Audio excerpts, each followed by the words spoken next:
kalau misalnya minggu lalu kita fokusnya di liability sama equity, minggu ini kita akan berfokus di asetnya. Pertama-tama kita bahas dulu sebenarnya aset itu apa sih? Aset itu merupakan sesuatu yang memiliki nilai ekonomi yang biasanya dimiliki dan dikendalikan baik oleh individu, perusahaan, atau negara. Diharapkan bisa memberikan manfaat di masa yang akan datang.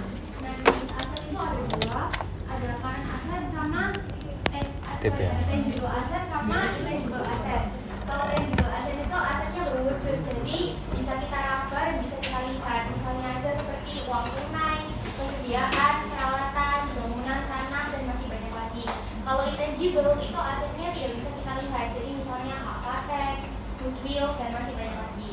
Kalau berdasarkan likuiditas, itu juga asetnya dikelompokkan menjadi dua, ada aset tidak lancar dan aset lancar. Kalau aset lancar itu biasanya kita kenal dengan current aset. Ini tuh artinya asetnya tuh mudah dan cepat dikonversi ke uang tunai. Biasanya dalam jangka waktu satu periode akuntansi, jadi dalam 1 tahun itu udah bisa dikonversikan ke uang tunai. Misalnya apa? Misalnya adalah kas, saldo rekening bank, dan juga piutang yang jatuh temponya itu biasanya singkat.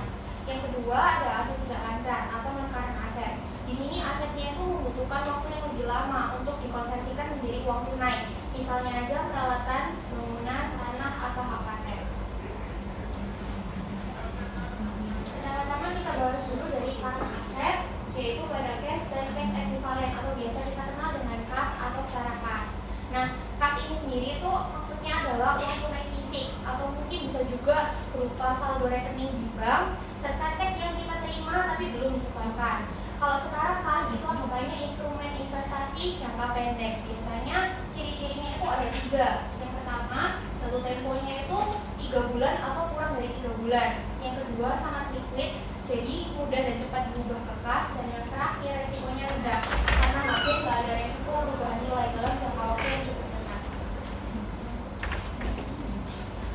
Nah, di sini kita bisa melihat ada contoh dari perusahaan SAGI ya. Ini anggapannya angkanya dari 2012 sampai 2016 itu diambil common size-nya. Jadi nilai kas dan setara kas dibandingkan sama total asetnya. Nah, di sini bisa kita lihat nilainya itu berubah cukup banyak. Dari tahun 2012 itu nilainya 20 sampai 2016 cuma tinggal 9,8% dari total asetnya.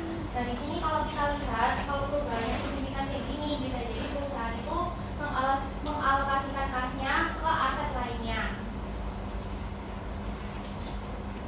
Yang kedua ada marketable securities. Marketable securities ini merupakan instrumen investasi jangka pendek seperti saham atau obligasi yang sangat liquid, jadi mudah dicairkan ke uang tunai dan dapat dengan cepat diperjualbelikan di pasar modal. Jenisnya ada 3. Yang pertama ada held to maturity. Ini artinya investasi yang dipertahankan sama perusahaan sampai jatuh temponya. Harapannya bisa mendapatkan aliran kas sesuai yang sudah ditentukan. Yang kedua ada sekuritas trading atau perdagangan. Ini anggapannya sekuritas yang bisa dibeli dan dijual secara aktif untuk mendapatkan keuntungan dari perubahan harga jangka pendek. Yang ketiga available for sale. Nah, ini merupakan sekuritas yang sama perusahaan itu nggak dipertahankan sampai jatuh tempo. Jadi sewaktu-waktu itu bisa dijual untuk bisa memenuhi kebutuhan kasnya perusahaan. Kemudian ada account receivable atau biasa dikenal dengan piutang usaha.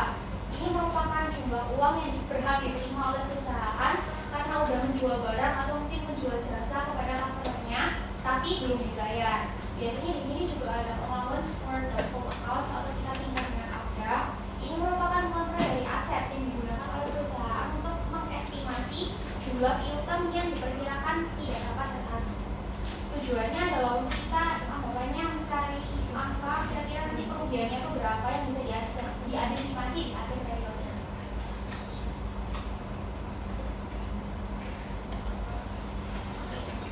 Di sini ada contoh dari perusahaan SAGI yang ada di buku paket. Bisa kita lihat AFDA-nya itu ketemu sekitar 5% baik di tahun 2015 sama 2016. Nah, ini sebenarnya bisa dilihat juga korelasinya sama net sales dan account receivable. Di sini bisa kita lihat ketika net sales-nya naik, AR-nya juga naik. Artinya ya selaras ya teman-teman. Makin banyak penjualan, makin banyak AR-nya juga karena mungkin customer-nya juga sejalan sama ABDA-nya karena ABDA-nya ikut naik. Ketika AR naik, otomatis ABDA-nya juga bakal naik. Nah, patut kita curigai kalau misalnya net sales-nya naik, akan receivable-nya naik, tapi ABDA-nya malah turun. Walau mungkin memang itu bisa terjadi, tapi kemungkinan besar juga ada fraud di dalamnya. Kalau misalnya angkanya nggak sejalan naik turunnya. Dan di sini juga bisa kita lihat ya, growth-nya yang paling tinggi adalah dari penjualannya dibandingkan dengan AR-nya. Jadi artinya mungkin perusahaan itu lebih banyak melakukan penjualan dengan uang tunai daripada piutang usaha.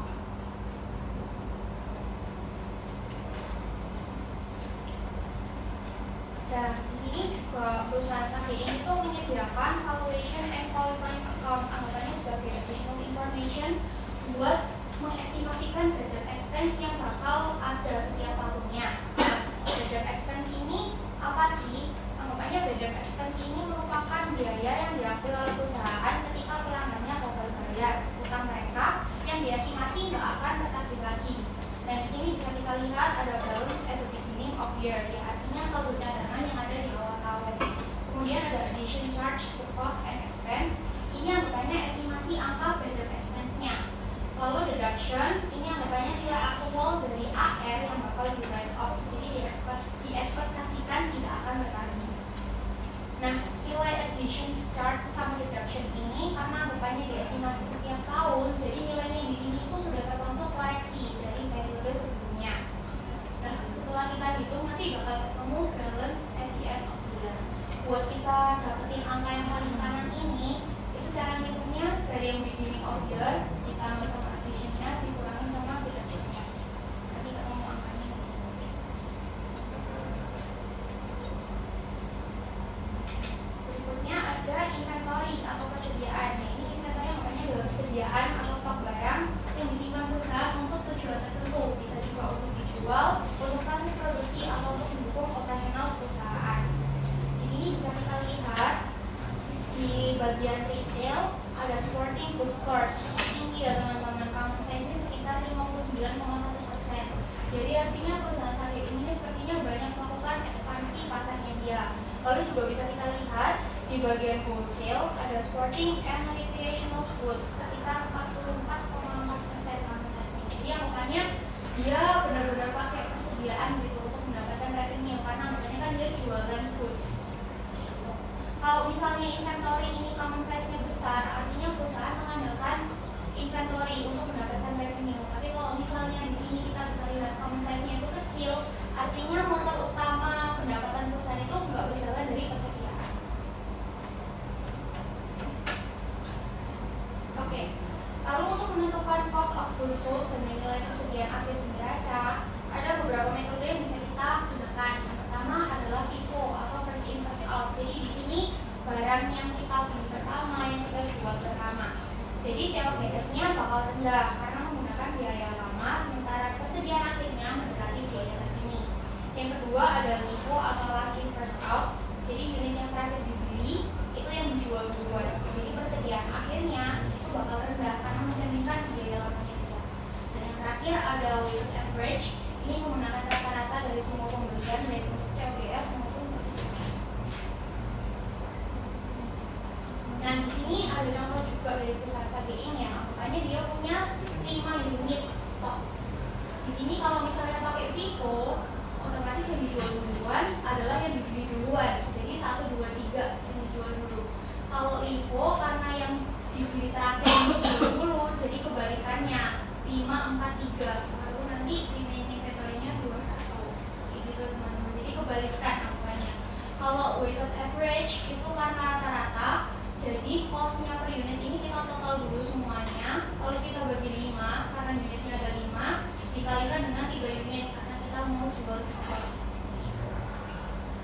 Nah, di sini bisa kita lihat kalau misalnya kita menggunakan metode FIFO, persediaan akhirnya bakal yang paling tinggi dibandingkan sama metode lain.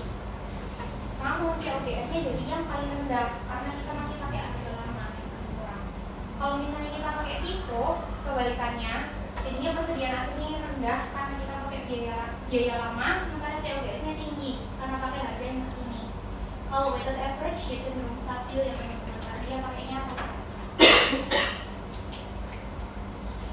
Nah,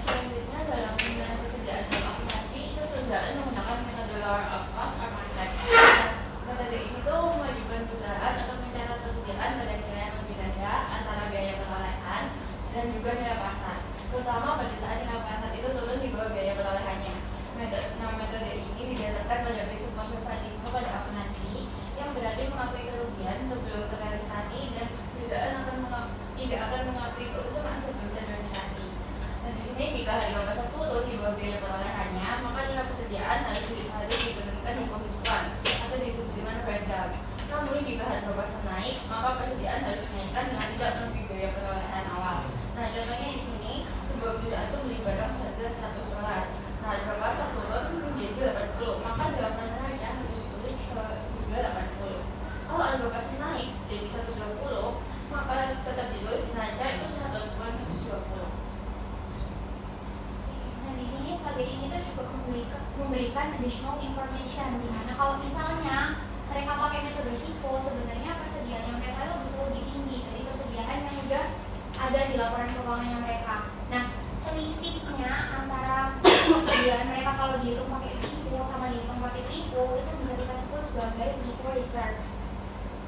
Kemudian untuk pelaporan persediaan ini sebenarnya untuk perusahaan yang sifatnya multinasional itu agak tricky ya teman-teman, karena misalnya kalau dari USJAP itu membolehkan LIFO, tapi dari IFRS itu melarang. Jadi biasanya mereka menggunakan dua standar.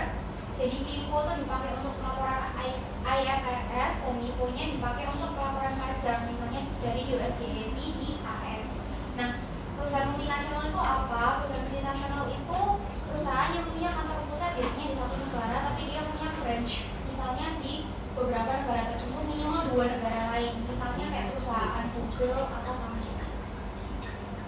Setiap perusahaan juga bisa menggunakan metode yang beda-beda ya teman-teman, karena kategori produknya mereka juga beda. Misalnya produk teknologi tinggi biasanya tuh lebih cenderung pakai FIFO karena harganya mereka cenderung turun seiring berjalannya waktu. Tapi kalau industri makanan lebih cocok pakai LIFO karena seiring berjalannya waktu harganya pasti naik karena adanya inflasi. Selanjutnya, private expense. Private expense itu merupakan pengeluaran yang dikeluarkan oleh perusahaan sebelum perusahaan tersebut menerima barang atau jasa.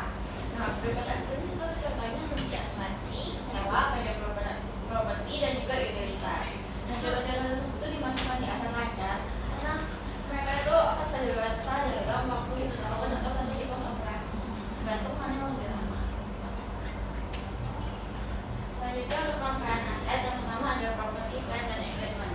Property, plant, dan equipment itu menyangkut aset tetap perusahaan di mana aset tidak habis dipakai dalam kegiatan operasi tahunan. Aset ini tuh memberikan manfaat ekonomi yang lebih dari 1 tahun. Akan tetapi di semua aset tetap itu pasti ada mengalami penyusutan selama masa manfaatnya, kecuali tanah. Tanah itu dianggap umurnya tidak akan habis. Penyusutan ini merupakan cara mengalokasikan biaya perolehan pada jangka panjang agar sesuai dengan manfaat yang diberikan. Biaya perolehan aset ini mencakup hasil pembelian ditambah pengeluaran lain yang akan dikeluarkan agar aset tersebut siap untuk digunakan. Biaya tersebut akan dikurangi dengan nilai sisa yang diperkirakan di akhir umur dan dialokasikan selama umur manfaatnya. Nah, di sini contohnya kalau untuk menentukan metode beban penyusutan itu bisa dengan 2 metode. Yang pertama ada straight line dan juga accelerated. Nah, contohnya di sini ada CNC yang memberikan guling ski buatan. Di sini biayanya itu mencapai 50.000. Beberapa estimasi yang harus dipertimbangkan itu untuk menentukan beban penyusutan untuk memperkirakan berapa lama gudang akan bertahan dan berapa nilai sisa di akhir masa pakainya. Metode penyusutan ini harus dipilih oleh manajemen untuk mengalokasikan beban yang presisi untuk setiap periode penyusutan. Dan di sini dimisalkan useful life-nya itu 5 tahun. Nah, yang pertama untuk metode straight line itu akan menggunakan double base, yaitu 50.000 dikurangi dengan surface value atau nilai sisa, yaitu diasumsikan 0, dibagi dengan depreciation period yaitu 5 tahun dan mendapatkan depreciation expense juga 10.000. Kedua, menggunakan metode accelerated itu cost less accumulated duration yaitu 50.000 dibagi plus ke standard rate. Jadi standard rate-nya itu 1 dibagi 5 karena 5 tahun mendapatkan 0,2 dikali 2, jadi 0,4 dianggap 40%. Jadi 50.000 dikali 40% itu 20.000. Dan dengan standby itu depresiasi tahunan akan relatif stabil karena dari tahun ke tahun itu akan sama. Sementara untuk accelerated itu beban depresiasi menjadi lebih besar di tahun-tahun awal dan akan menjadi lebih kecil di tahun-tahun akhir. Nah, untuk menggunakan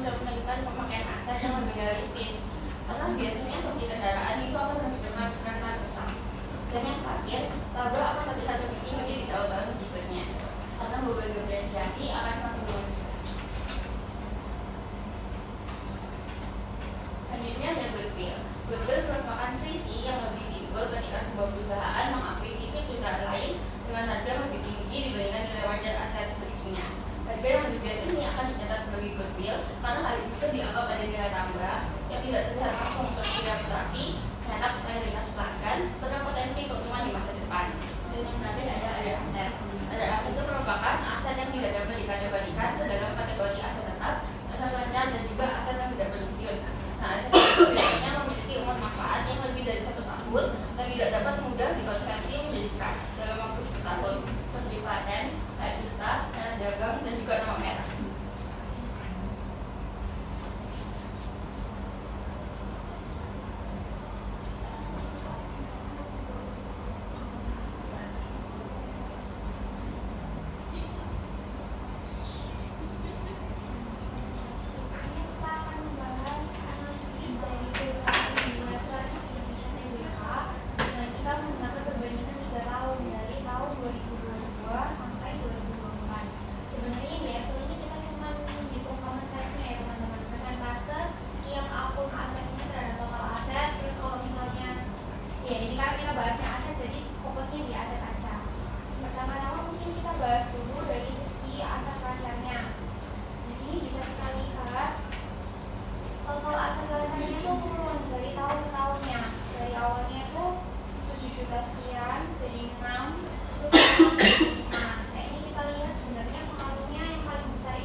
Yang kedua, kenapa piutang usahanya juga turun itu karena day sales outstanding yang mereka juga turun. Jadi anggapannya penagihan piutangnya itu periodenya lebih cepat. Dari tahun 2022 itu kan bisa kita lihat di sini 37 hari, tahun 2023-nya jadi tinggal 30 hari. Jadi anggapannya piutangnya cepat lunas. Jadi piutangnya banyak yang cepat berubah jadi kas, anggapannya sisa piutangnya jadinya lebih rendah. Terus untuk tahun 2023 ke 2024 juga bisa kita lihat kalau aset lancarnya itu mengalami penurunan sekitar 20%. Nah, di sini di CLK dia bilang hal tersebut terutama disebabkan oleh penurunan piutang usaha. Nah, sebenarnya kenapa piutang usahanya ini juga turun di tahun 2023 ke 2024? Yang pertama karena aging periodnya dia makin bagus, jadi pelunasan piutangnya lagi-lagi makin cepat. Nilainya awalnya segini, jadi segini, makin kecil. Terus day sales outstanding-nya juga lagi-lagi lebih turun dari yang awalnya 30 tadi di tahun 2023, sekarang turun jadi 20.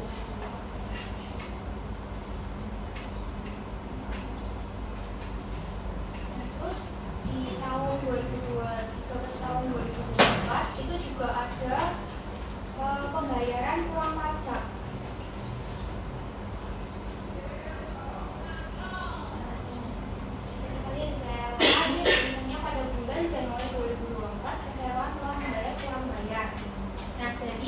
Di awal tahun itu mereka udah bayar kekurangan pajaknya. Jadi sebenarnya Unilever ini sempat mengajukan keberatan juga dan di ACC sama pemerintah. Makanya di laporan keuangannya itu muncul ada refundable tax di ACC pajaknya.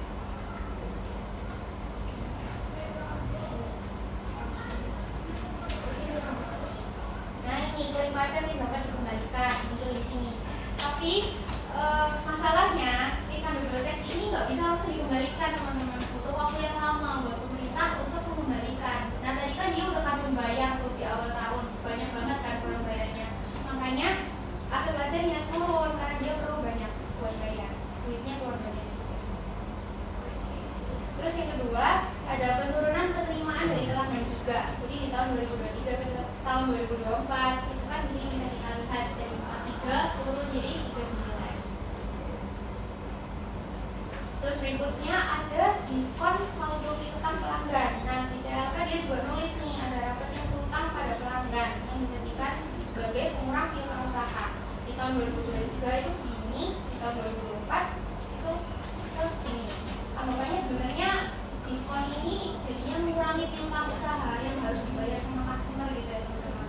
Kalau misalnya kita itu butuh banget, tapi di laporan keuangan jadinya kecil banget. Ya walau emang ada faktor lain kayak misalnya ada provisi, kerugian penurunan nilai, terus ada expected credit loss juga, tapi karena ada diskon saldo piutang, akibatnya piutangnya juga makin turun langsung.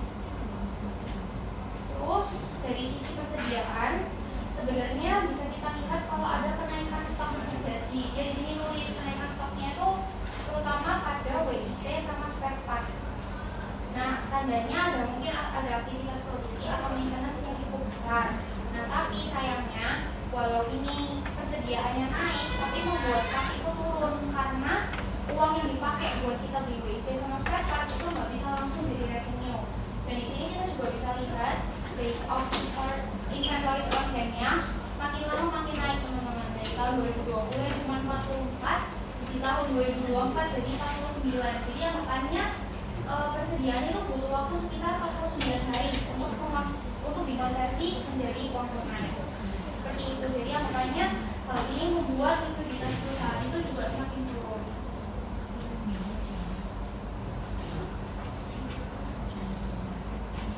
Selanjutnya untuk aset tidak lancar. Nah, ini aset tidak lancar itu dari tahun 2022 ke 2023 itu mengalami penurunan. Diasumsikan disebabkan oleh amortisasi. Nah, DCA apa juga ditemukan pada tahun 2023 aset tidak lancar perseroan adalah sebesar 10,5% atau menurun 2,6%.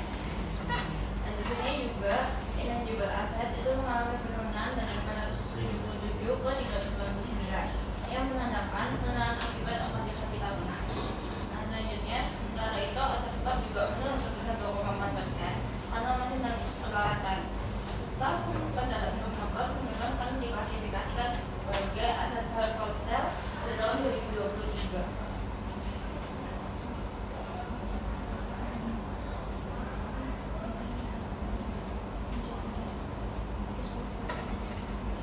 Konsernya ada mungkin disposal. Nah, sementara itu pengadaan penonton menurun karena ada diferensiasi dari 2023 ke 2024 dan juga naiknya aset tidak lancar. Hal ini didukung dengan adanya penerapan lingkungan baru pada awal tahun 2024. Dari data di atas juga dapat dilihat bila aset hak guna mengalami penurunan cukup besar. Ini disebabkan karena adanya liabilitas sewa yang menurun, menandakan adanya kontrak sewa yang berkurang atau juga ada yang dilepas.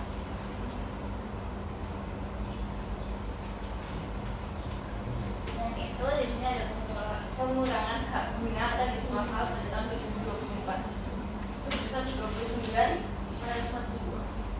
Keseluruhan aset lancar tetap bertambah karena adanya revenue tax yang cukup besar dan nilai aset yang tetap cenderung stabil.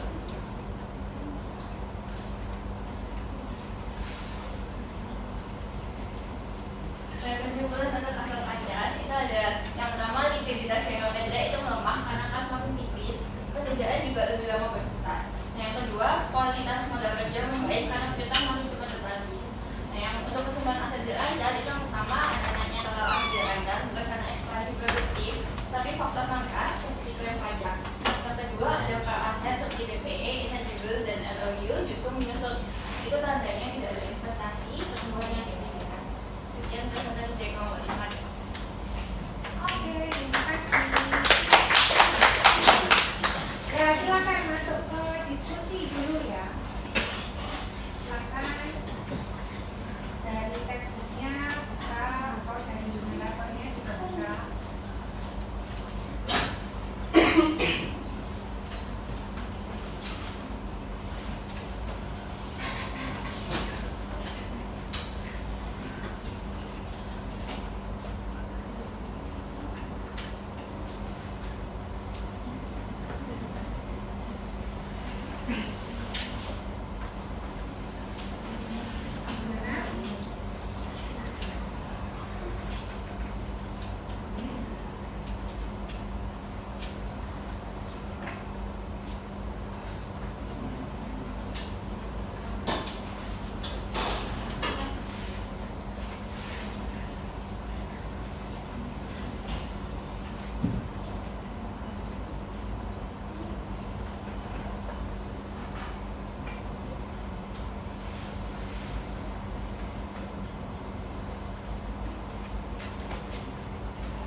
yang mana ya?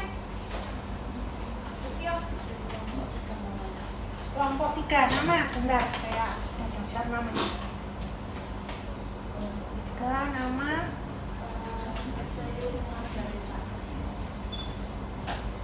Kelompok lainnya disebutkan juga. Nggak usah. Apa?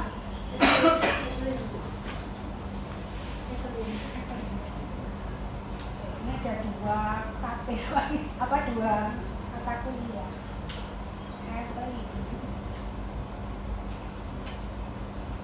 NT berapa ya?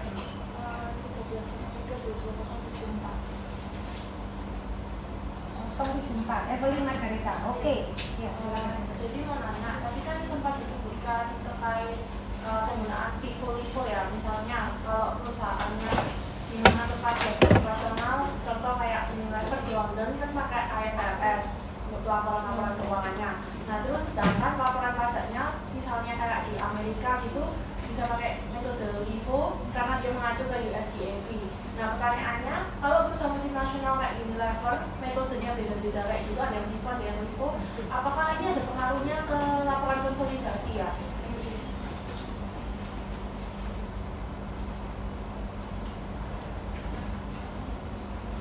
Bisa ditangkap maksudnya? Ditampung dulu. Ada lagi silakan.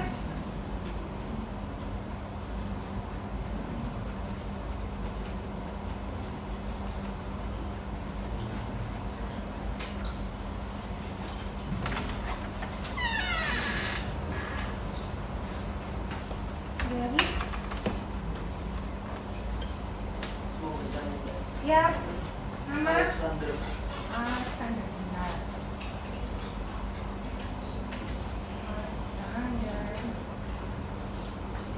Alexander Gunawan. Iya. Kalau mau tanya, kan tadi seperti mention ada TSO itu kan, kayak apa? Jangka waktu dia bayar piutang itu jadi lebih cepat. Apakah itu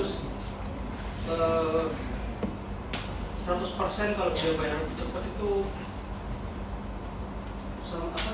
Ya, apakah kalau gitu itu benar-benar piutangnya dia kayak tahu nggak sih?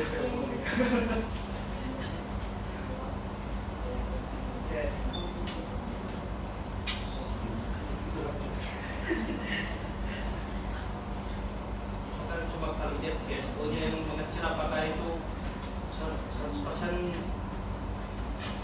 masih tahu kalau piutangnya dia itu emang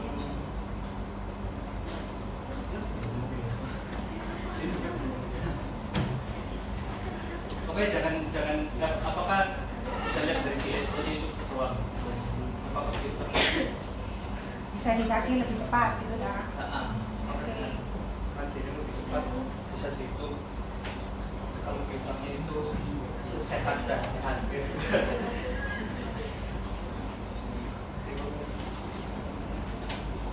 Ya, ada lagi? Ya, silakan. Sebentar. Namanya? Hah? Brian.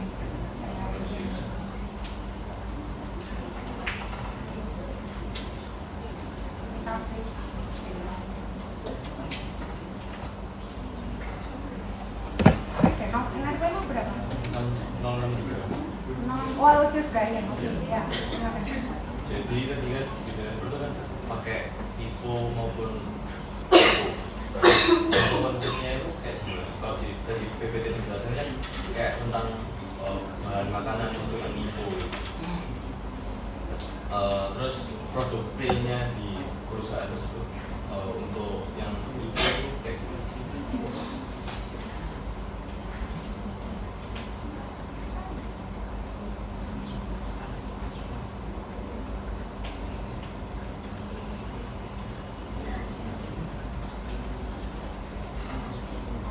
Diskusi sebentar, silakan.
di laporan konsolnya nggak bakal ngefek, tapi buat laporan keuangan entitasnya pasti ngefek, karena kan dia di inventory nulisnya ada yang base-nya LIFO, ada yang FIFO, tapi di laporan konsolnya nggak ngefek.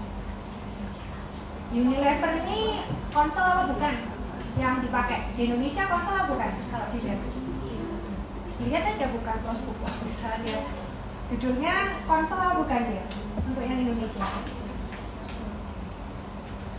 Dilihat dari judulnya. Kalau konsol harus konsolidasi gitu ya, itu enggak. Konsol apa bukan?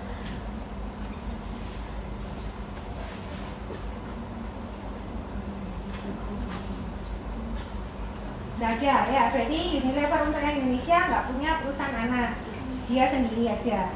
Nah ini masalah konsol kalau Unilever di setor ke pusat ya. Unilever pusatnya di mana? Unilever dunia ya, dia multinasional. Pusatnya di mana?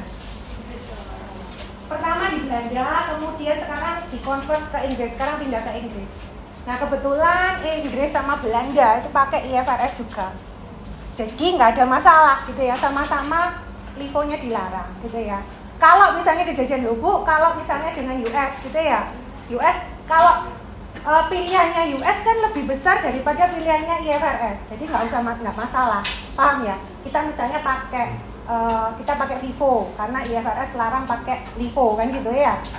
Yang Indonesia pakai FIFO, yang US misalnya pakai LIFO, tapi kan di aturannya US yang dilihat standarnya, di standarnya US itu FIFO diperbolehkan kan, berarti tidak perlu dikonvert.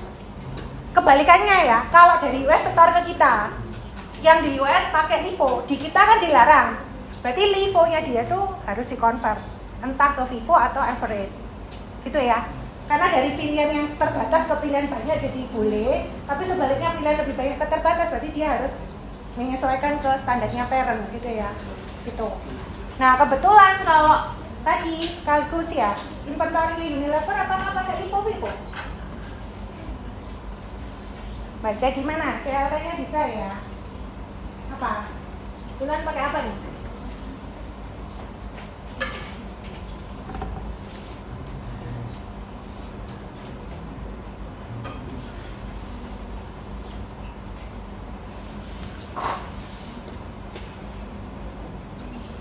CLT-nya di accounting policy-nya. Jadi di 2H harusnya ya.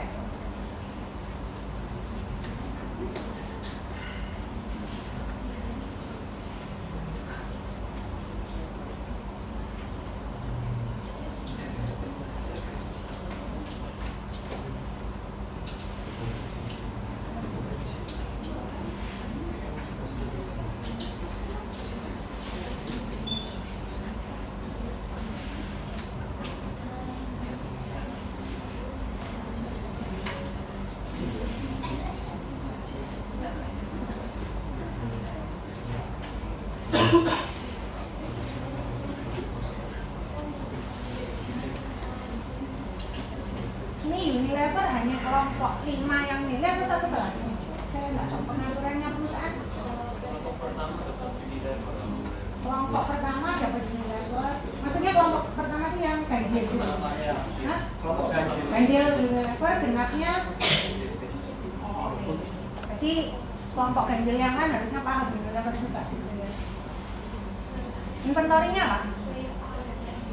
Weighted average. Jadi nggak masalah ya kan, weighted average sama-sama diakui IFRS boleh, US GAAP boleh gitu ya. Oke, silakan. Tinggal pertanyaannya kayaknya. Jadi pertanyaannya simpelnya nggak pakai LIFO itu untuk produk apa?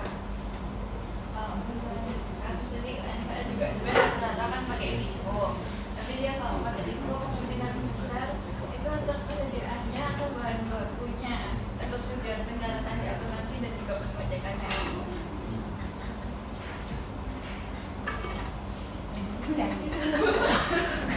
Tapi kira gitu gitu. Terus tadi produk makanan apa itu gimana?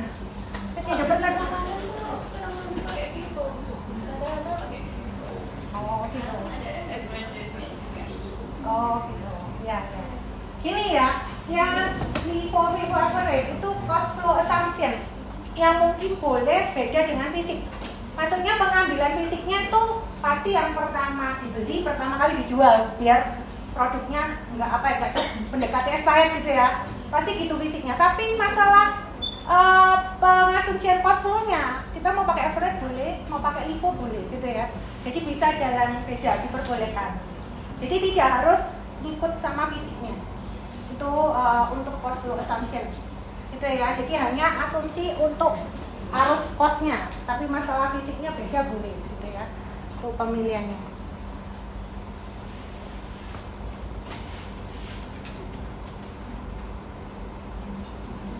Biasanya nilainya tergantung tadi tingkat harga cenderung naik atau tingkat harga cenderung turun.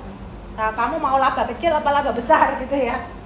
Kalau menekankan ke laporan laba rugi, kemudian menginginkan laba kecil dengan tingkat harga cenderung naik, maka cenderung pilih yang FIFO apa LIFO. FIFO-LIFO itu ekstrem kebalikan, average di tengah-tengah gitu ya. Kalau tingkat harga cenderung naik, jadi di SAGE kan cenderung naik gitu contohnya.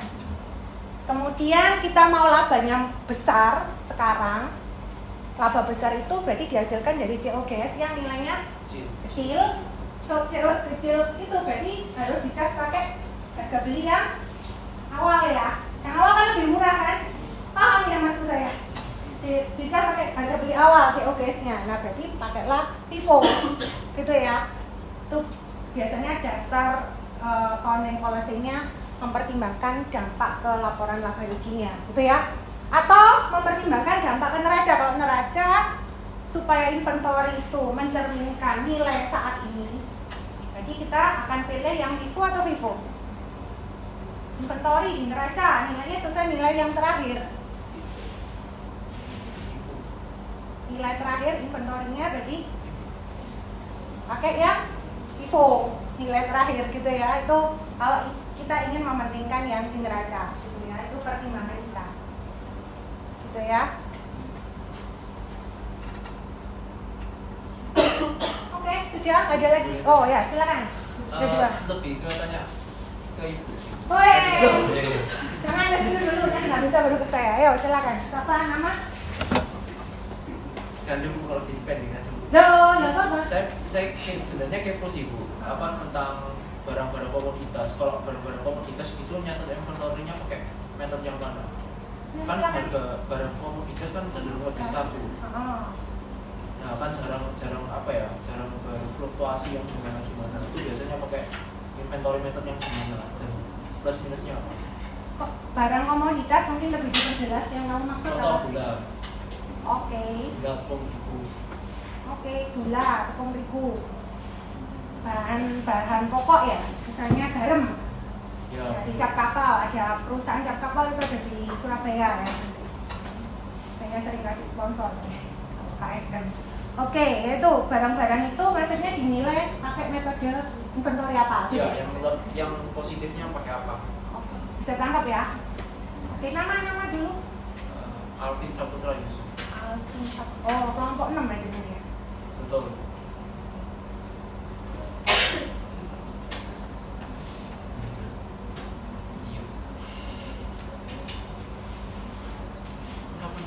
Jadi ada satu lagi ya, Riko ya? Silakan Riko. Jadi aku mau nanya, itu kan merupakan nilai tambah perusahaan setelah perusahaan menjadi perusahaan lain di bawah harga pasar. Nah, goodwill kan otomatis termasuk sebagai aset kamu gitu. Pertanyaanku, goodwill itu termasuk aset tidak berwujud yang perlu diamortisasi atau enggak? Nah, terus kalau misalnya goodwill itu enggak termasuk aset yang tidak diamortisasi, bagaimana perusahaan mengakui apabila goodwill yang dimiliki perusahaan itu sedang menurun?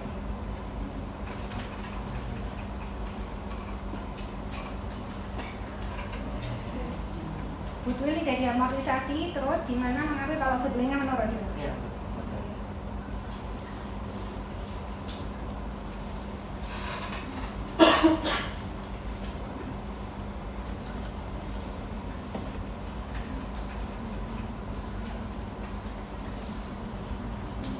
Ini Enrico Marcella ya.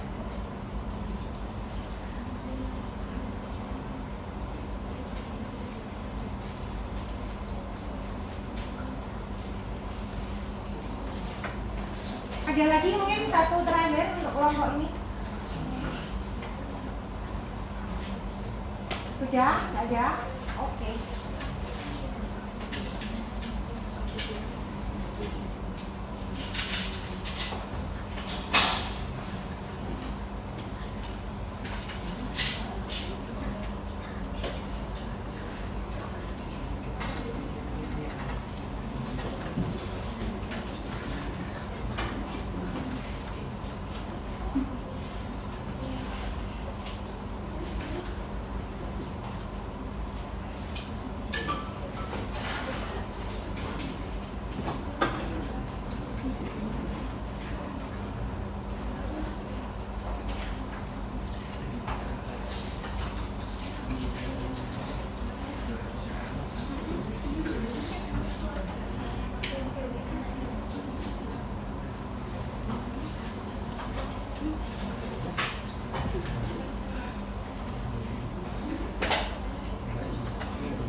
gula garam itu kan nggak bisa terlalu lama juga, jadi better mungkin lebih ke FIFO. Tapi untuk pencatatannya kan tadi Bu Ika sudah jelasin itu tergantung perusahaan yang metode apa, bisa FIFO, bisa FIFO atau WA.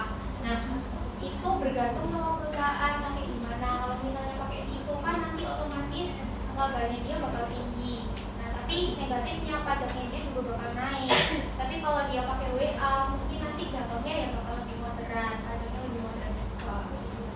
Tapi ya kembali lagi revenue jadi lebih kecil kalau pakai WA. Kalau FIFO kan lebih dia revenue.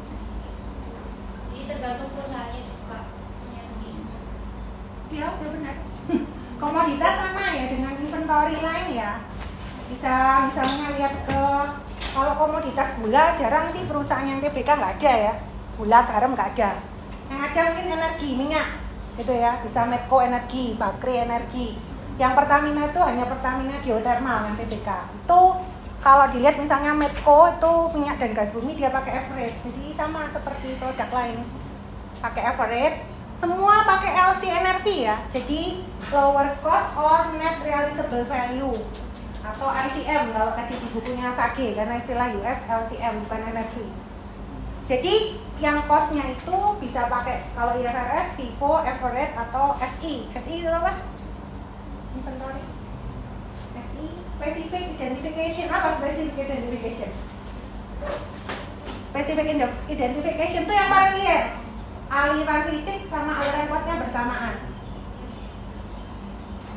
punya kursi segini, dibeli harganya beda. Kalau saya ngambil kursi kedua yang saya jual, maka saya cas pakai harga kursi kedua dulu belinya berapa, itu SI. Tapi otomatis kita harus apa? Ngelabeli ya. Ini harga berapa, ini harga berapa, ini harga berapa. Gitu ya. Kalau gula sulit ya ngelabeli ya. Biasanya kan ditumpuk di atasnya. Kita sulit untuk ngelabeli. Nyampur gitu ya. Apa seperti itu. Itu nggak bisa SI. Gitu ya. Kalau SI itu sesuai barang yang dijual harganya waktu beli dulu berapa. Itu biasanya kalau produk-produk yang nilai persatuannya itu tinggi, itu sehingga cost benefit monitor satu-satu tuh nyocok apa ya, nyampe gitu ya. Karena kan satuan kalau hilang satu tuh wes kroso gitu ya. Misalnya inventory pos gitu ya, mobil hilang satu 2M 3M gitu ya, maka ditandai pos ini waktu beli kulaan berapa, pos ini kulanya berapa, terus yang dijual pos yang mana, itu harga yang dicas ke COGS, sehingga tersisa yang pos yang harga berapa kan gitu. Itu bisa SI gitu ya. Itu yang sama antara aliran fisik dengan kosnya. Tapi kalau nggak bisa mengidentifikasikan, bisa pakai tadi LIFO atau average. Walaupun LIFO di Indonesia pakai IFRS dilarang gitu ya. Kalau US LIFO boleh asal pajaknya juga pakai LIFO gitu ya. Pajak pakai LIFO dan akuntansinya juga harus pakai LIFO gitu. Nggak boleh, oh kalau untuk pajak supaya labanya kecil pakai LIFO, kalau untuk laporan keuangan supaya laba besar pakai FIFO, nggak boleh. Dualingnya nggak boleh kalau di US, aturan US gitu ya. Karena textbook kita US, kalian kita belajar standarnya US. Jadi kalian mau pindah ke negara manapun, menguasai akuntansinya gitu ya. Mau pindah, karena di dunia itu cuma dua besar, dia pakai IFRS atau US. Itu dua versi aja, jadi pindah ke negara lain bisa ngikuti kalian. Oke, itu sudah cukup kelompok 5. Saya beri plot, kita beri plot 5. Silakan lanjut kelompok 6.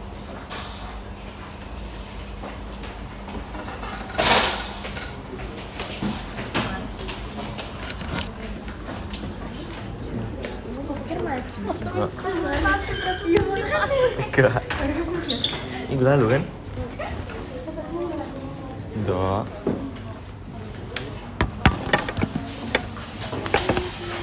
Wow, sempit. Cukup ya. Coba.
Selamat pagi Bu Ika dan teman-teman semuanya.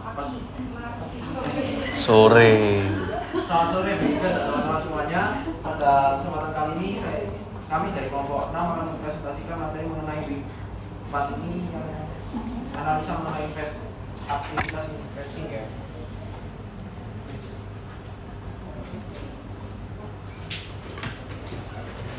Masuk ke yang pertama ini lebih ke teori aja sih, kayak current asset itu apa aja. Nah, current asset itu sendiri kan yang sudah belajar dari buku-buku akuntansi sebelumnya, kan itu kayak kas dan setara kas yang dapat diubah menjadi uang tunai dalam waktu yang singkat. Jadi sifatnya itu cenderung liquid gitu dan dapat dikonversi menjadi kas dengan waktu yang cenderung cepat. Nah, komponen-komponen dari current asset sendiri itu ada yang pertama kas dan setara kas sendiri, terus ada piutang usaha dan piutang lainnya, terus ada inventory, terus ada biaya-biaya yang dibayarkan di muka, terus ada order aset lainnya atau order current asset.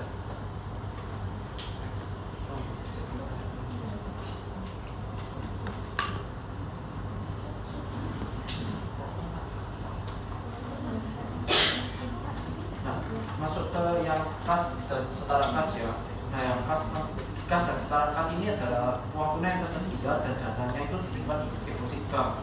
Nah, jadi sifatnya itu kayak short term investment gitu. Jadi sifatnya juga sangat liquid dengan masa dan jatuh tempo yang tentunya singkat, biasanya kurang dari 90 hari, sehingga nilainya itu nggak sensitif sama perubahan rate bunga. Terus risiko masuk ke risiko sendiri itu kayak seperti yang kita belajar pada piutang dari penjualan barang atau jasa secara kredit atau transaksi lainnya. Nah, di risiko itu ada apa risiko terus ada risiko terus ada risiko yang kita sudah baca di semester sebelumnya. Nah, next masuk ke prepaid expense. Di prepaid expense ini merupakan pembayaran di muka untuk barang atau jasa yang belum kita terima manfaatnya. Contohnya kayak sewa, asuransi, pajak properti dan lain-lain. Nah, dikategorikan sebagai aset lancar karena menggantikan penggunaan kas di masa yang akan datang.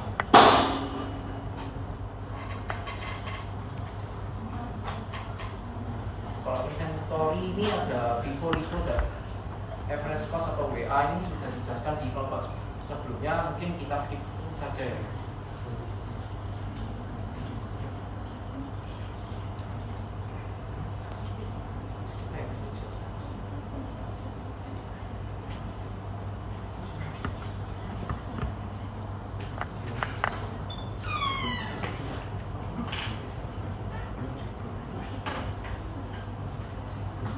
Nah, masuk ke long term asetnya. Nah, di long term aset atau aset jangka panjang ini adalah aset yang memberikan manfaat. Long term aset sendiri itu diklasifikasikan ada yang namanya property, plant dan equipment atau PPE yang kita kenal biasanya. Terus ada intangible asset, ada natural resource, sama long term investment.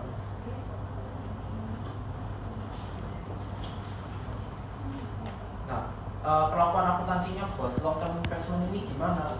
Long term asset ini gimana? Perlakuan akuntansinya biasanya yang pertama bisa dikapitalisasi. Nah, dikapitalisasi ini kayak menangguhkan biaya yang manfaatnya itu melampaui satu periode akuntansi sehingga nanti dicatat sebagai aset di neraca. Terus ada allocation. Allocation itu kayak mengalokasikan biaya aset menjadi beban sesuai dengan useful life-nya. Nah, biasanya itu ada depreciation untuk aset-aset yang berwujud, juga ada amortization untuk aset-aset yang tak berwujud. Atau depletion, biasanya depletion itu biasanya buat natural resource. Nah, next ada impairment. Nah, impairment ini kayak proses penurunan nilai bukunya dari aset itu ketika cash flow yang diharapkan tidak lagi cukup untuk mengcover biaya yang dilakukan pas neraca itu.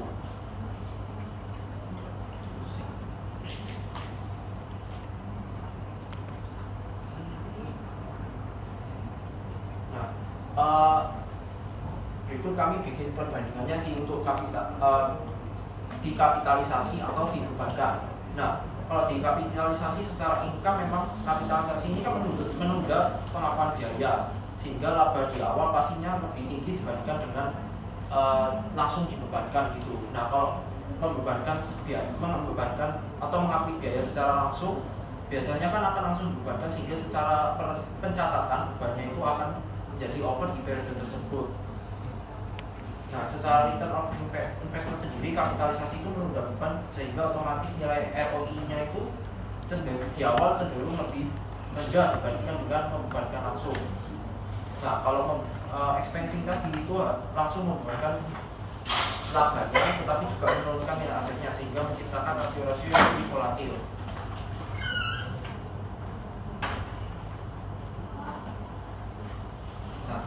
Nah, kalau secara solvency rasio, kapitalisasi ini membuat utang atau ekuitas tanpa lebih rendah karena biaya-biayanya itu nggak langsung mengurangi ekuitasnya. Nah, berbeda kalau yang expensing atau membebankan langsung, biasanya itu langsung menurunkan ekuitasnya sehingga debt to equity rasionya pasti terlihat lebih tinggi.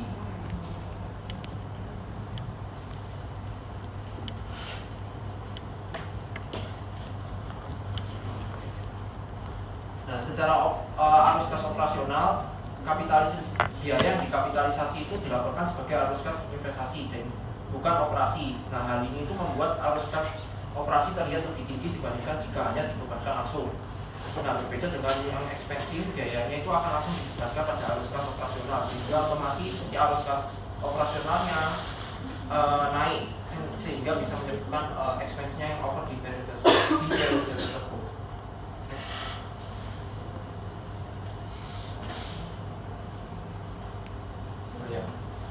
Nah, ini terkait yang PPE tadi, yaitu Plan Asset sama Natural Resources.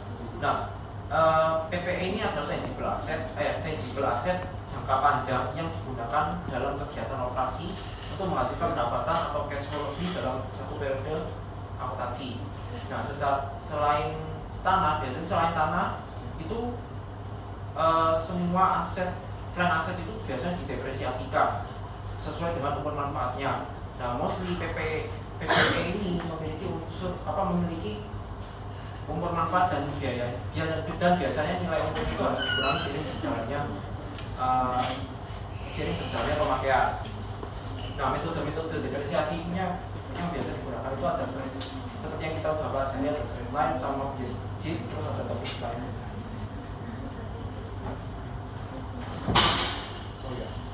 Nah, untuk intangible asset sendiri adalah aset jangka panjang yang tidak berwujud seperti hak paten, merek dagang, goodwill, dan lain-lainnya. Nah, umumnya itu dicatat sebagai biaya perolehan jika bisa diidentifikasi dan memberikan manfaat ekonomi di masa yang akan datang. Nah, mostly intangible asset ini diamortisasi bila umur manfaatnya terbatas. Kalau misalnya umur manfaatnya nggak terbatas kayak mobil itu, nggak perlu diamortisasi.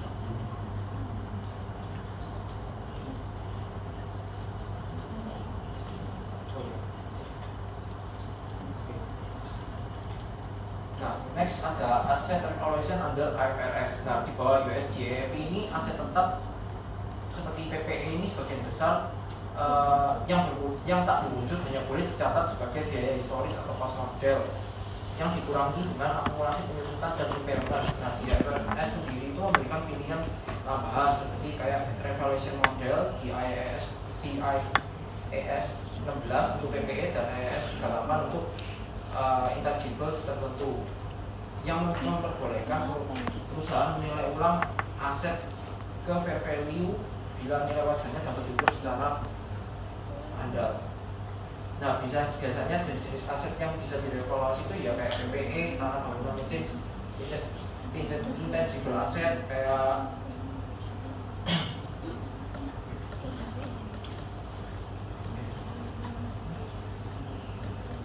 sial atau kota-kota tertentu atau tidak. Namun hal ini nggak berlaku sama kayak persediaan atau aset-aset keuangan atau goodwill. Gitu. Nah, biasanya perlakuan akuntansinya gimana? Nah, biasanya kalau ada kenaikan nilai biasanya dicatat di order comprehensive income atau OC biasanya. Nah, sebagai revaluation surplus bukan laba. Nah, kalau misal lagi turun nilainya dibebankan ke laba rugi. Nah, dampaknya apa sih di laporan keuangan?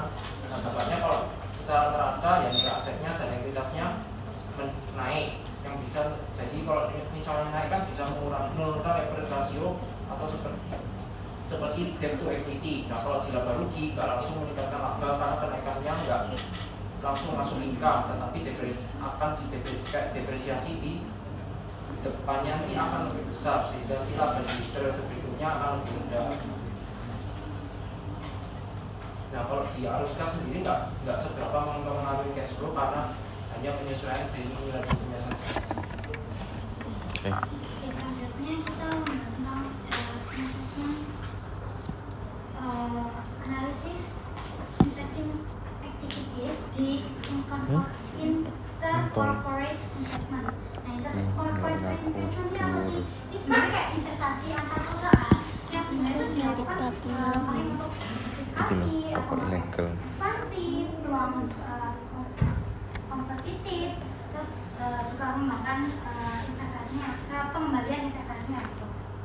Nah, investment yang pertama kita membahas investment security. Investment security itu apa sih? Investment security atau sekuritisasi investasi itu instrumen keuangan yang dimiliki perusahaan untuk mendapatkan keuntungan dari mungkin dividen, bunga, apresiasi nilai, ataupun bagian dari strategi lainnya, strategi bisnis lainnya gitu.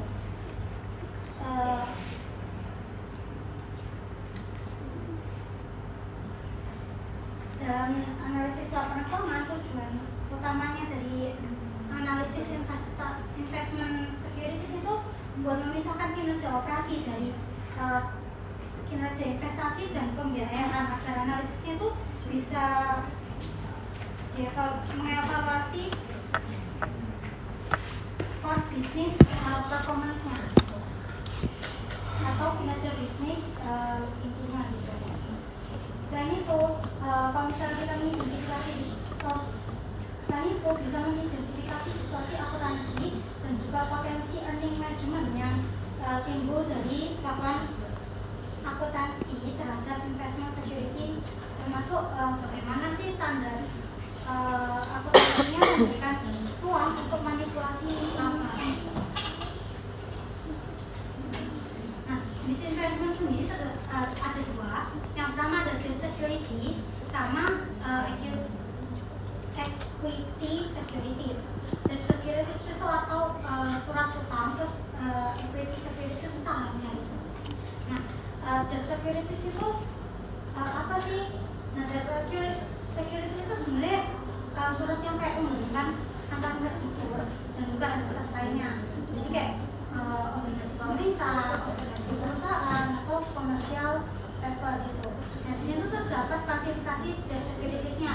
Yang pertama ada to maturity atau HTM, kedua ada trading securities, terus habis itu ada available for sale. Nah, HTM ini apa sih? HTM itu suratnya itu dipegang sampai masa berlakunya itu habis gitu lah. Kayak intinya dia tuh pegang sampai satu tempo gitu. Nah, kalau kayak gini itu bisa menjadi aset lancar atau jangka pendek, ataupun bisa jadi nggak lancar juga. Dan dicatatnya pada amortized cost dan tidak mengakui unrealized gain atau loss dalam laba bersih. Terus habis itu kalau misalnya trading securities itu dia tuh jual belinya itu jangka pendek gitu loh. Jadi memang buat trading aja gitu. Terus habis itu yang ketiga ada available for sale, dimana dia itu ya ininya tuh tergantung dari manajemen yang kayak pengen jual atau enggak gitu. Mau jualnya tuh tergantung dari pihak manajemennya gitu.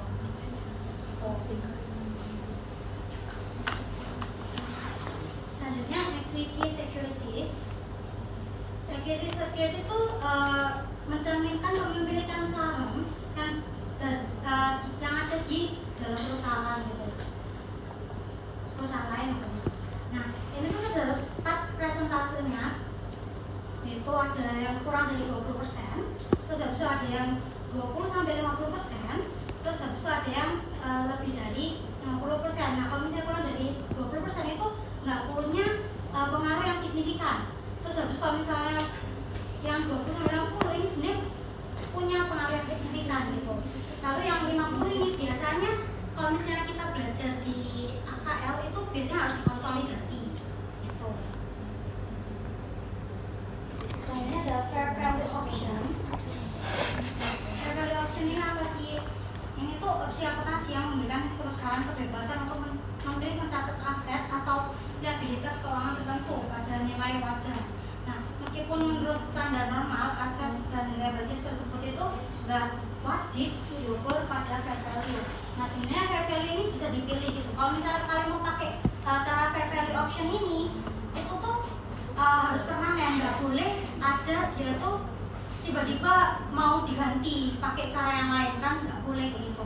Karena dia ini sifatnya tuh permanen. Tuh. Lanjutnya ada equity method accounting. Nah, equity method accounting ini dia tuh metode yang digunakan buat yang tadi yang pengaruhnya 20-50% itu. Nah, ada langkah-langkahnya. Yang pertama itu dia tuh awalnya investasinya tuh harus dicatat sebesar biaya perolehannya.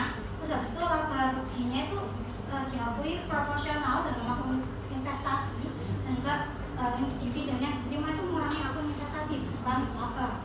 Jadi contohnya, misalnya Global Corp sama Synergy Inc.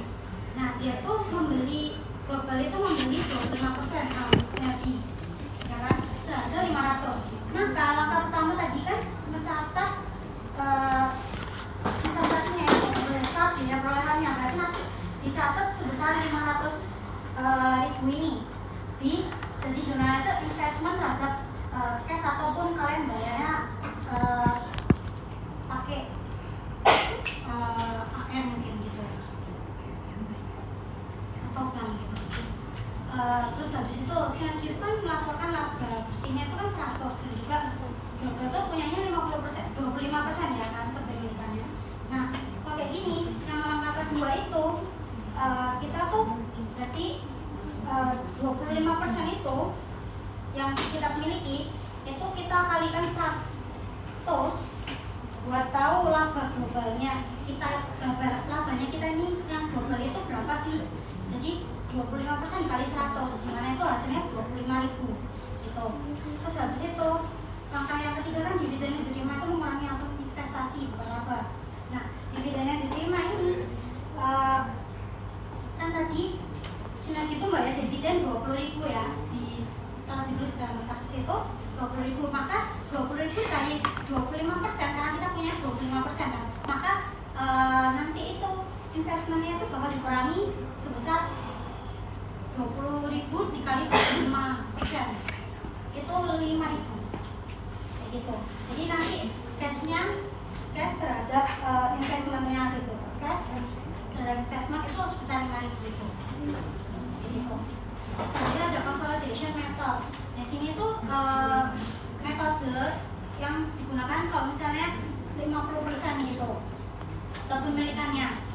Ini sebenarnya udah tak bilang tadi, kalau misalnya kita punya kepemilikan lebih dari 50%, itu kita menggunakan consolidation method gitu. Nah, kalau misalnya kita menggunakan consolidation method ini, itu sebenarnya menurut standar akuntansi itu syaratnya itu punya kepemilikan lebih dari 50%, ya kan? Jadi hak suaranya itu dianggap memiliki pengendalian gitu kan. Terus dia juga bisa kayak pengendalian itu nggak selalu dari kepemilikan lebih besar daripada 50%, tapi sebenarnya itu juga bisa kayak pakai perjanjian lain, kayak misalnya perjanjian kontrak atau hak manajerial atau ya yang lainnya gitu. Terus habis itu goodwill and impairment.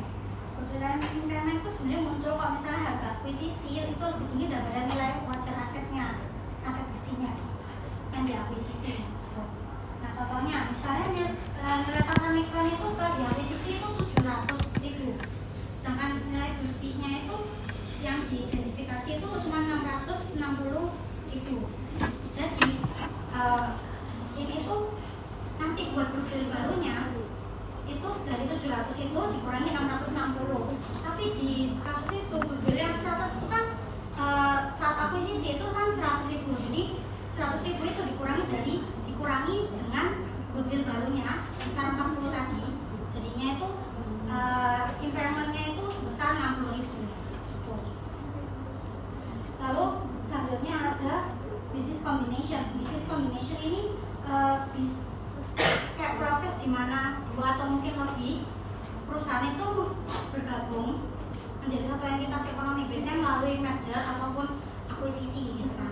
Nah di sini tuh terdapat beberapa problem buat business combination gitu kan.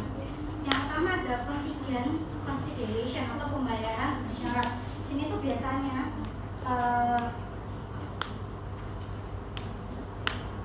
ada pembayaran tambahan yang mungkin diberikan oleh perusahaan pengakuisisi kepada pemegang saham perusahaan yang diakuisisi gitu. Jika targetnya itu mencapai target gitu yang sudah ditentuin oleh mereka gitu. Nah di sini tuh ada tantangannya gitu kalau misalnya ngelakuin ini gitu kan. Di sini tuh kalau bagi analisis ini tuh ada tantangannya. Ini tuh biasanya buat kita tuh perlu mengevaluasi secara realistis atau enggak targetnya itu udah benar nggak sih gitu loh. Targetnya tuh memicu pembayaran bersyarat enggak gitu. Terus selain itu kita harus memperhitungkan potensi tambahan kewajiban di masa depan yang dapat mempengaruhi arus kasnya itu dan juga leverage-nya. Terus habis yang kedua ada allocation of total cost, di mana ini tuh mengalokasi biaya akuisisi. Jadi biayanya itu dialokasikan. Jadi biayanya itu kan dialokasikan. Nah ini tuh biasanya menimbulkan masalah, di mana harganya harga akuisisi yang dibayarkan itu harus dialokasikan secara tepat ke berbagai aset dan juga kewajiban yang ada gitu kan.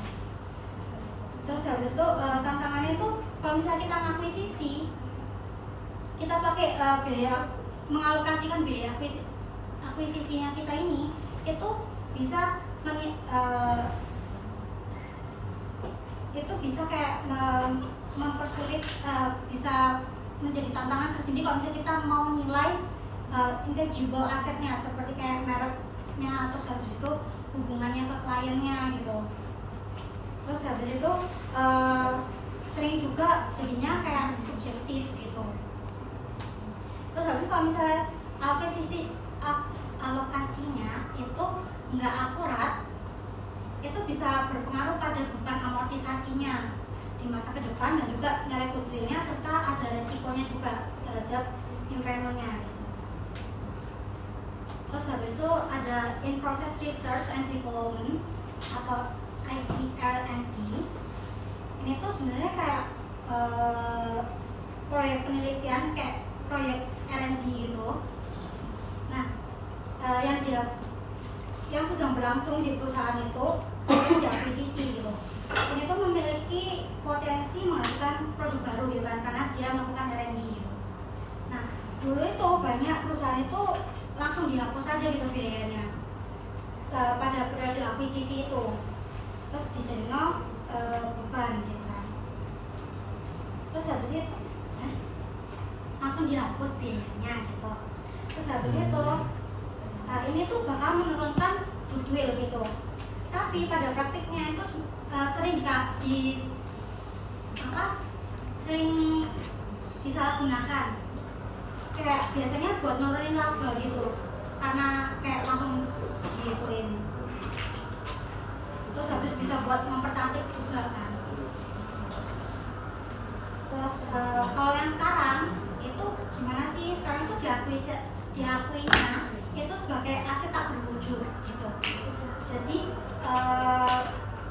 bisa diakui sebagai aset tidak berwujud itu kalau misalnya memenuhi syarat atau kriteria pengakuan asetnya. Ini tuh bakal diuji impairment-nya setiap tahun. Kalau misalnya umur manfaatnya itu nggak terbatas. Kalau misalnya umur manfaatnya itu terbatas, itu juga bakal diamortisasi selama periode manfaat ekonomisnya.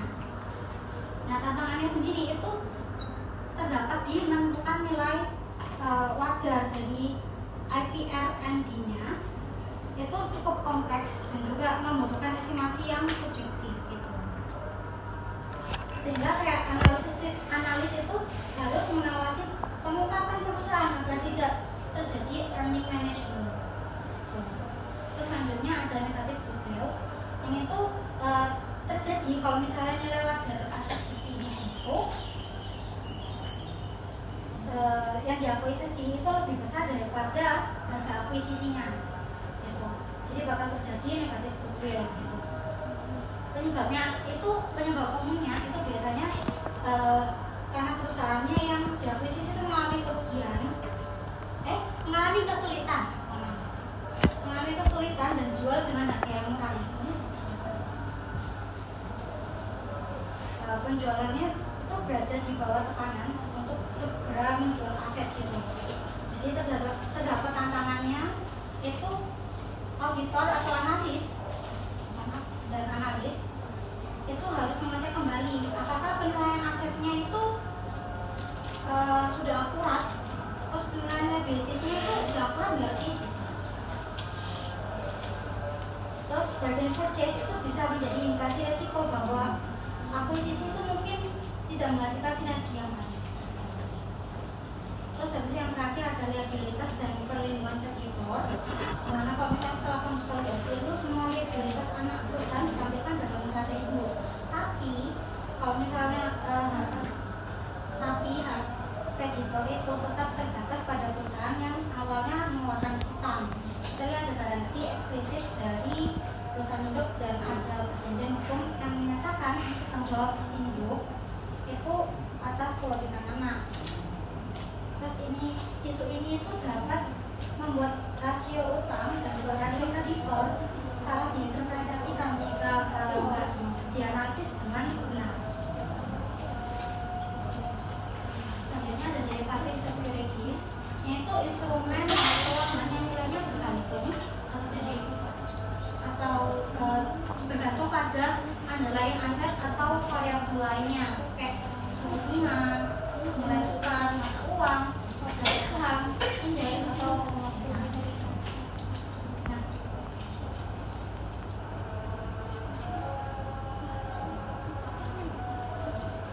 di sini tuh ada pertentangannya sendiri.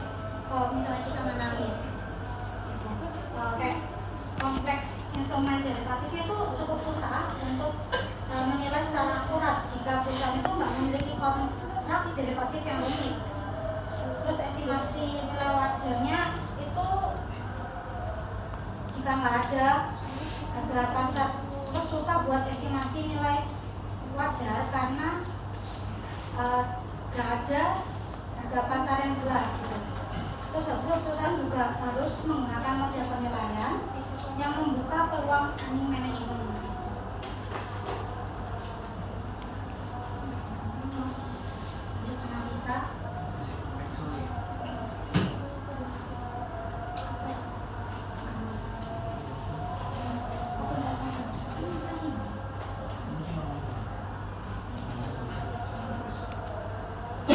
Ini analisa yang sudah kami lakukan di laporan posisi keuangan pada emiten ICBC atau ICBP Indofood dari tahun 2022 sampai 2024. Nah, di tahun 2022 ini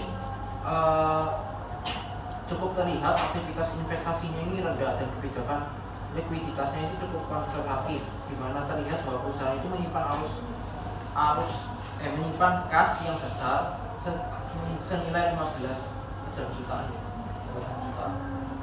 sekitar 15.741.086 ini, dan hanya mencatat jangka pendek yang cukup kecil nilainya sekitar 156.420. Nah, pola ini kan menunjukkan strategi konservatif di mana manajemen ini memilih mempertahankan likuiditas yang tinggi ketimbang menempatkan dana dalam investasi jangka menengah atau panjang. Nah, tidak terlihat tanda-tanda capital expenditure yang besar atau penambahan aset yang material pada tahun 2022, sehingga arus kas dari kegiatan investasi ini kemungkinan kecil memiliki outflow capital expenditure yang rendah. Nah, implikasinya pada perusahaan tentu sangat tipis, namun memiliki potensi pengembalian dari portofolio investasi yang relatif rendah karena dananya nganggur di kas. Nah, untuk tahun 2023 ini terlihat kenaikan kasnya sekitar 19.356.416. Sementara beberapa pos modal kerja menyesuaikan seperti kayak piutang dan persediaannya yang bergeser. Nah, kenaikan kas ini dapat mencerminkan penundaan pengeluaran investasi atau penarikan sumber daya dari operasi yang ditujukan untuk memperkuat posisi liquid yang sebelumnya melakukan investasi besar, tapi di sisi investasi jangka pendeknya tidak terlihat adanya lonjakan yang signifikan pada sheet-nya. Terus juga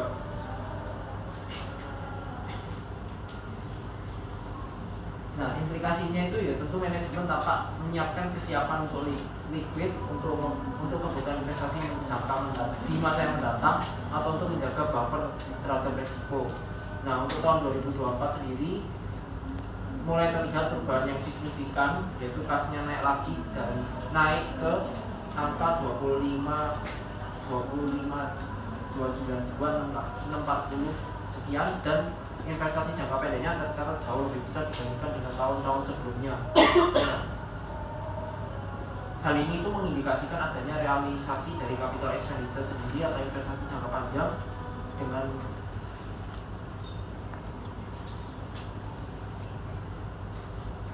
kombinasi kenaikan kas ini sekaligus kenaikan investasi jangka pendeknya ini bisa bermakna dua hal. Yang pertama, perusahaan itu bisa memindahkan sebagian kasnya menjadi instrumen investasi jangka pendek sambil membiayai capital expenditure untuk ekspansi, untuk keperluan ekspansi bisnis.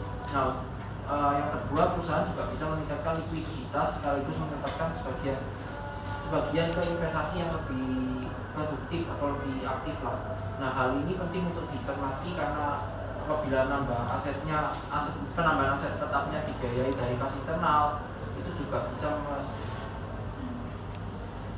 melibatkan pinjaman karena jika dibayar dengan utang jangka pendek, maka leverage rasionya dan karena layanan utangnya harus juga di-maintain lebih lanjut.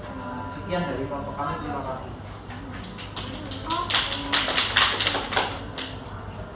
Silakan ada pertanyaan.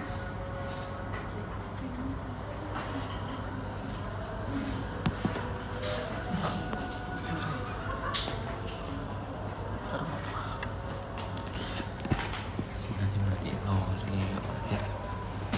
beda. Enggak, soalnya kan kita kan perusahaan ini. Nah, berarti harus perusahaan lain gitu. Enggak, karena Vina aja malas nih.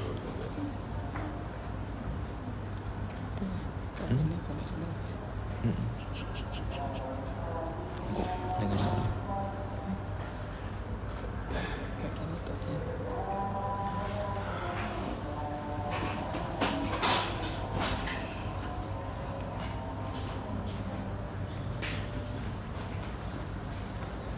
Ya, silakan. Nama?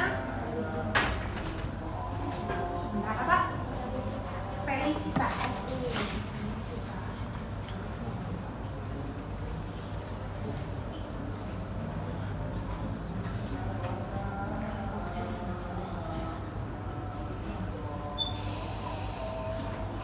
Artinya Felicia ya? Belakangnya berapa ini? 122. Oh, Felicita Aurelia ya. Tadi kan kalian kan bahas yang tentang private expense tentang di awal ya. Nah, gimana kalau misal private expense itu nggak terrealisasi manfaatnya, misalnya kayak sewa dibayar di muka, tapi tuh nanti tuh tiba-tiba kayak misalnya ada kebakaran atau enggak kontraknya batal. Nah, apakah suatu private expense itu tuh langsung dihapuskan sebagai kerugian? Terus gimana dampaknya sama laporan keuangannya?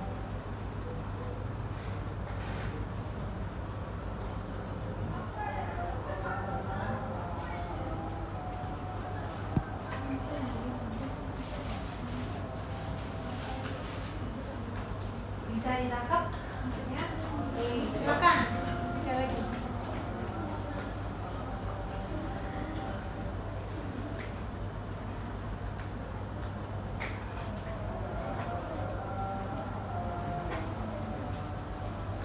Ada lagi? Ya, ada dua di belakang. Silakan. Nama? Angel Caroline Susila. Angel Caroline Susila ya? Ya. Oke. Kan tadi di laporan keuangan tuh tahun 2023 kasnya kan meningkat karena tidak ada lonjakan investasi. Apa yang bisa menjadi alasan manajemen menahan kas tersebut?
Mau jawab pertanyaan dari Feli.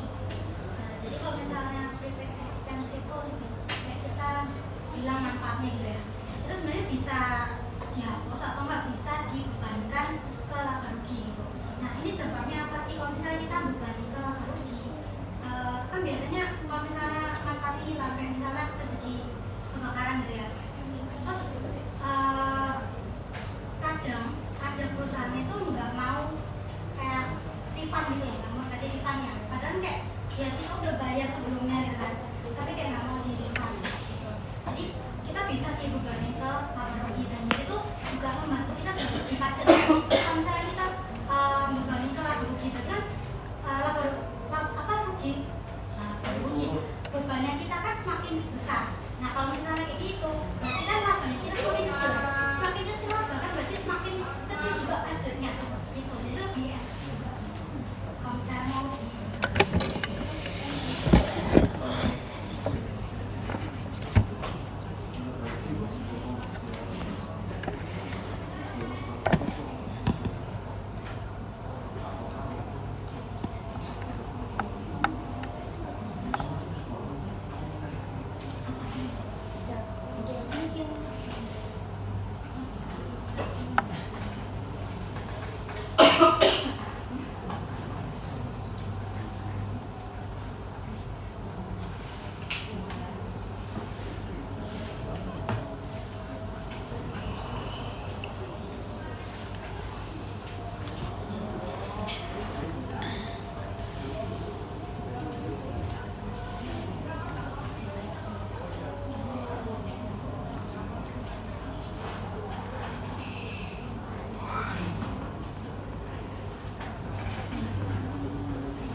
investasi yang lebih besar gitu.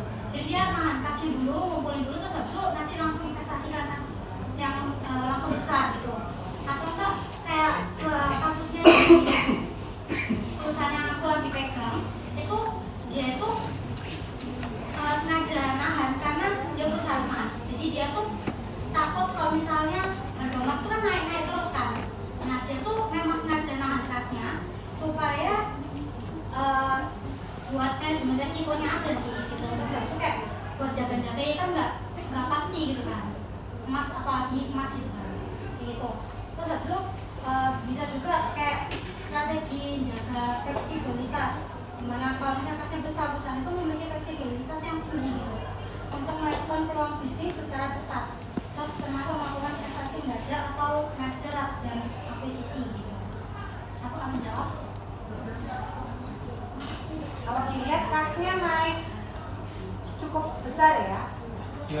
investasinya kalau dari 22 ke 23, kalau dilihat investasinya apakah ada peningkatan investasi itu bisa surat berharga, bisa juga dalam bentuk aset tetap bertambah. Ya atau tidak?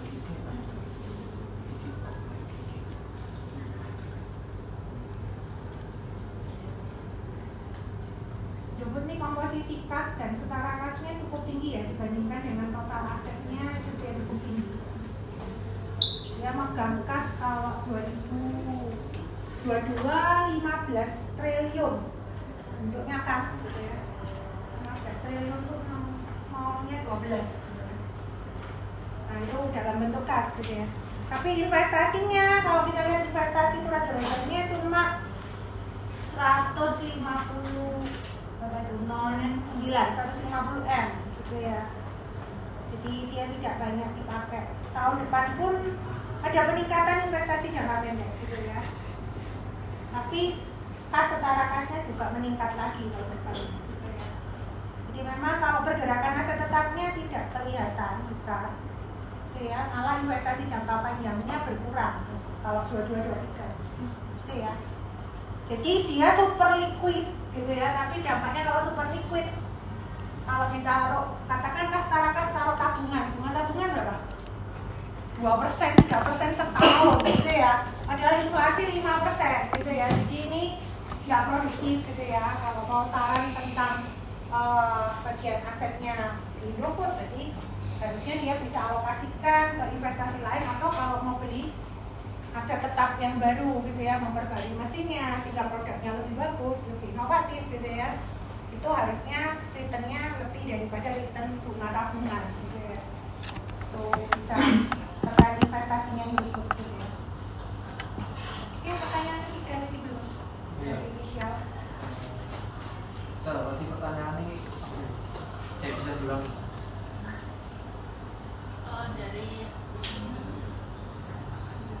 Dari hasil analisis kalian itu kalian investasi dari JBP itu dia lebih ke defensif atau ekspansif dan mengapa? Oke. Kalau dari